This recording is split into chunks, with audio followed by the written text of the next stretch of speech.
Each year, a group of wildlife professionals and volunteers travel to Long Island in the Apostle Islands National Lakeshore to monitor and band a small group of piping plover chicks.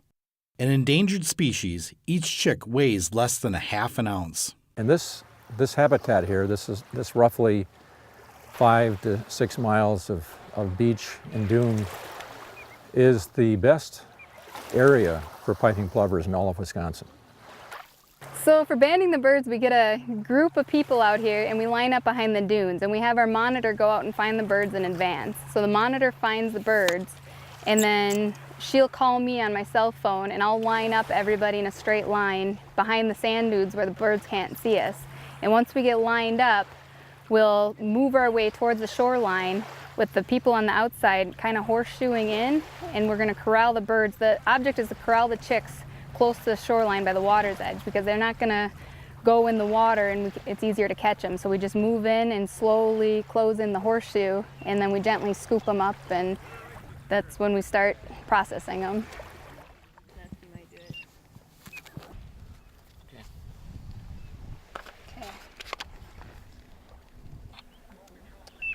How do you decide these? This is decided by university.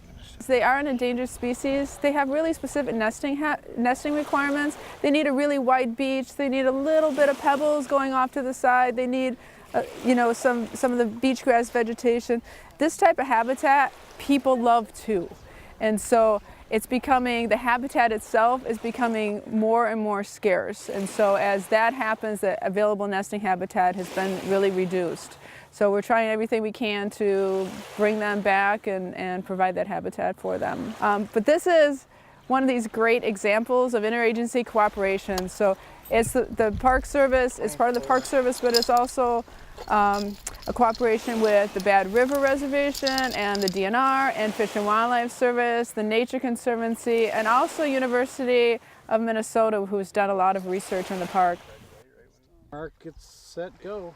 I'm quite optimistic that the piping plover will do very well, will continue to do well. It will, however, depend on the actions of people to make that happen.